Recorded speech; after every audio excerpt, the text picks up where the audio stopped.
Connor, start with you. Just as you review this series, and often the conversations we've had with you is you look more at performance as opposed to any statistical data. So, on an individual basis, when you look back on the 5 games against Colorado, do you feel like the details were good in your game and the process was where it was supposed to be? Yeah, you're probably not going to believe when I say I was playing the best hockey in my career, but that's truly how I was feeling. And not only was I playing some of my best hockey, but I was in that zone where you're not thinking, you're just playing. And that's what you seek after. That's a dangerous thing in sports. And to not be able to keep 4 goals off the board, it's heartbreaking. It really is heartbreaking. I mean, you gotta give them some kudos for what they did, but and looking back, I don't know if I even saw half of the pucks go in the net. Um, they did a great job, but for me to not be able to put my foot down on a single game is really heartbreaking because it's not typically how I do things. And Adam, now that there's been, a couple of, I guess, 24, 48 hours or whatever it is to digest, are you a little bit in shock, to hear what Connor just said about, how he played as well as he did, and yet, it still wasn't enough. Does it still feel as far away as it did on Tuesday night when you talked to us, in terms of what the gap was between yourselves and Colorado? Yeah. No, I was just trying to digest the question. Well, I think like what I said to you guys, we didn't do a good enough job of protecting the middle, slowing down their rush, and kind of slowing them down and getting them away from what makes them successful. They're a great rush team. They create a lot of chances in the slot, and for this year we were dynamite at protecting the slot, denying zone entries, and things like that. And at the chances we gave up so many great A's, power play, outnumbered opportunities at the net, and things like that. Hearing Helly say what he did, there's not really much he can do. On the tips, you got another guy that can swallow up a rebound, pucks changing direction 6 feet away, right? So, I think frustration. We couldn't have done more in front of him. To slow down those things. And definitely disappointed that we're sitting here after only 5 games. Connor, Josh Morrissey talked about needing to learn from what happened in order to move forward and become a team that moves on. I mean, what are some lessons that your group can learn from this series itself? Looking at some of the things that I think could have changed, I think intensity level, but it's not like everyone's not trying. Everyone was giving it their all. But I think there's a different type of 5-man unit intensity level that they brought. That's why they beat us in 5, is they changed their game and they brought it. And they brought it hard. So I think getting to that level, even with success, so after winning game 1, still making some adjustments and figuring out where can we be better. That, and really breaking down what's costing us. And that's not just where we're getting scored on. That's what are we giving up. And breaking that down and fixing it between every single game, I think it's so crucial. Because if a team gets something, they're just going to keep doing it. And in my head, I can think of a couple of their goals that were exactly the same, game in and game out. So I guess we just didn't make the right adjustment, and we didn't jump on those fixes that we needed to make. And quickly for both, World Championship, is it an option for either one of you? No. No comment. Connor, can you explain what those goals were? If you want to look at our PK, it was sifter from the point with screen and tip. Yeah. They had a couple of those. Another one is they would bring a 4-man rush and post up at the corner of the blue line and flip it over to a D-man coming in, just with open space. Those 2 right there accounted for a good portion of the goals and then tips. But I mean, that's kind of the same as a PK. A lot of point shots that got through. I know there's going to be people listening that, you kind of alluded to it when in your first comment there about might not believe you or whatever, but there was parts of those games where you were playing tremendously well. Is that what you're saying about some of the best hockey, and it's just a lot of maybe breakdowns in front of you or whatever, like Yeah. in terms of Yeah, definitely. It's kind of what I'm alluding to because I feel like a lot of those games I was stealing some goals. That being said, I'm not going to go and tell you I don't want to be better. I absolutely need to be better if we're going to win. I can't be giving up that many goals. But when I'm watching video and looking back at my game and I'm not seeing a goal like, oh, I got to have that, that's usually the easiest way to fix something. It's like, okay, I can have that one. I'm going to stop that next time. But I'm looking at these things and I'm really nitpicking myself now. Like, okay, this is a good goal, but I got to find a way to stop that. And that probably goes to I might have made that save a couple times already in that game, and then they get one through. So, I mean that's playoffs right there. It's so tight, and if you give a guy open space, they're gonna make the best of it. And we gave him a little too much space. did you feel like you were ready? Maybe isn't the right word, but like you weren't fatigued during the series at all. Like I think you played like 4 or 5 less games this year. Yeah, no, I felt great going into the playoffs. I honestly I still feel great. My body is still ready to play. Being out right now is so heartbreaking in so many different ways, and you guys can speculate on everything that we go through, but unless you're us and you can feel how disappointed we are in ourselves, it's not really much more to say than that. Just using some of the themes that you were talking about in how do you fix that series, breaking it down, making adjustments, fixing it. What does that process look like behind the scenes? Like if that didn't happen in this case, what should that look like? So I would disagree a little with Helly in this saying that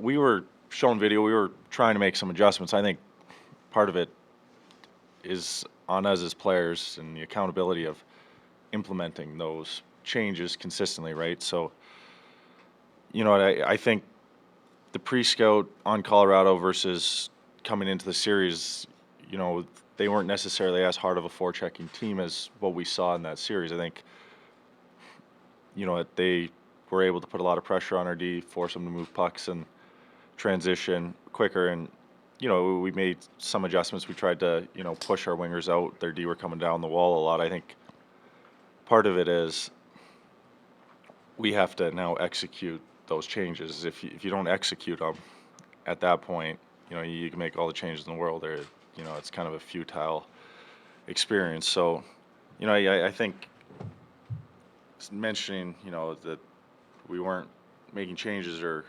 you know, we had one PK kind of in Game 5, but we changed the forecheck. Like, you know, it wasn't for lack of awareness where things were going wrong. I think, you know, part of it was now going out there and performing on the ice.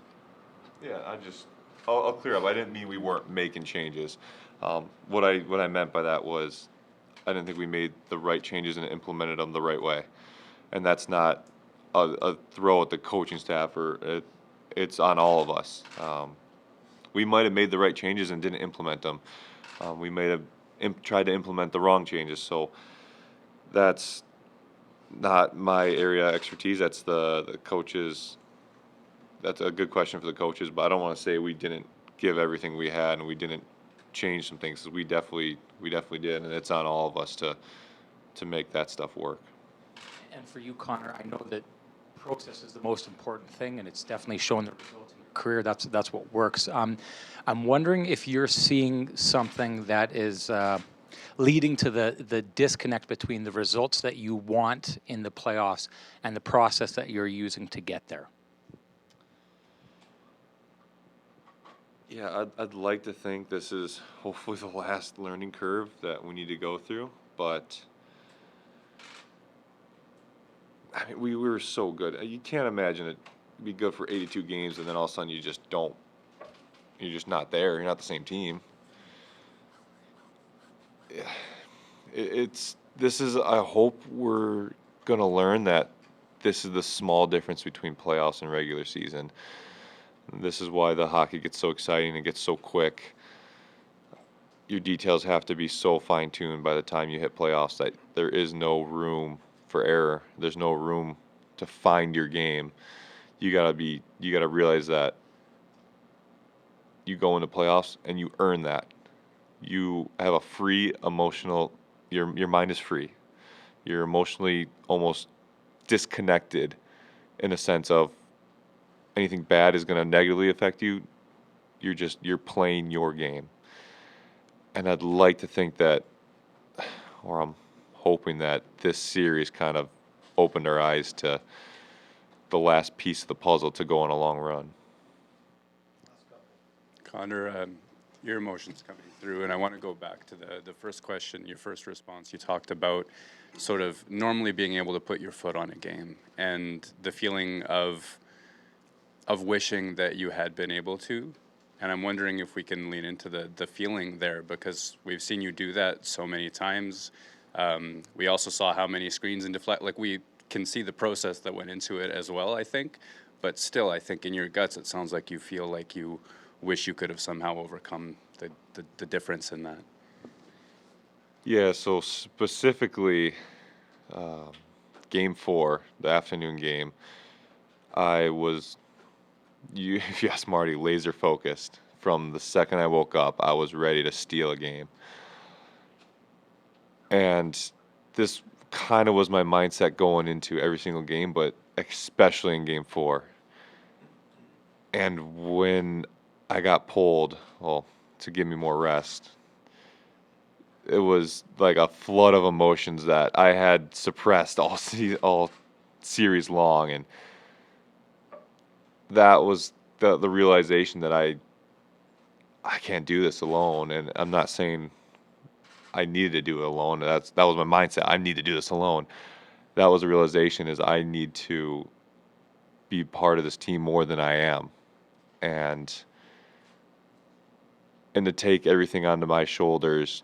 And I'm talking me personally. I'm not talking against the team. It's just the way my mentality is. I'm trying to pull everything on my shoulders, and I don't think that's the right way to go about playoffs anymore. I think what I need to do is just dive into a team game even more, and that will hopefully bring me peace of mind.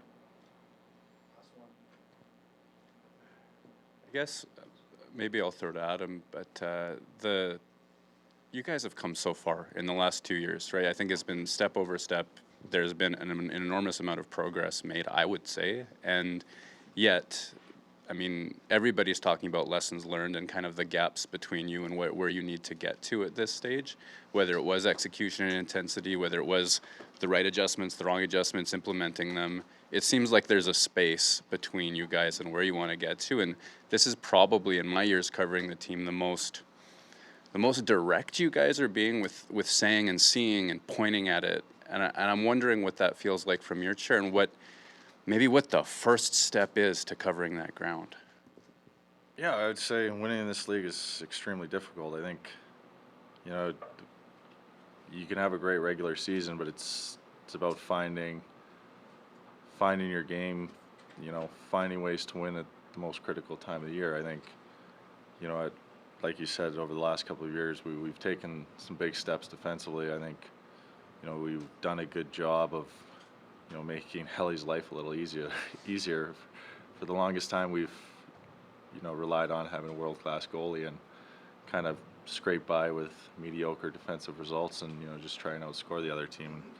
And Rick coming in, really had us double down on the defensive side of the puck, changing systems a bit this year to our D zone, trying to keep things to the outside. And, I think to take that next step, it's like Helly mentioned with the intensity, it's learning how critical every shift is, whether it's a second period or, it's late in a game. Like, you give up a goal in the second or you give up a goal 5 minutes left in the third, it's still worth the same. I think, we got through game 1 where we weren't at our best, and, whether you kind of fall into that mindset that, maybe you'll be able to sneak another one out where you're not at your best. But,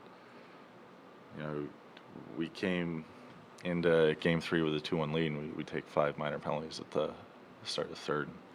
Kind of, our penalty kill was an Achilles heel for us all year, and you're really putting your team against or behind the 8 ball, kind of putting yourself in that position. So I think, in those moments, learning to control your emotions, kind of that discipline it takes to win, whether that's taking a punch, whether that's, just moving your feet that extra, half step so you can get around the guy so you don't have to take a penalty. I think, like Kelly mentioned, Colorado's intensity continued to ramp up throughout the series, and not for lack of effort on our part, but just the desire to win every battle, the desire that the guy across from you isn't going to beat you that night. I think that's the learning curve.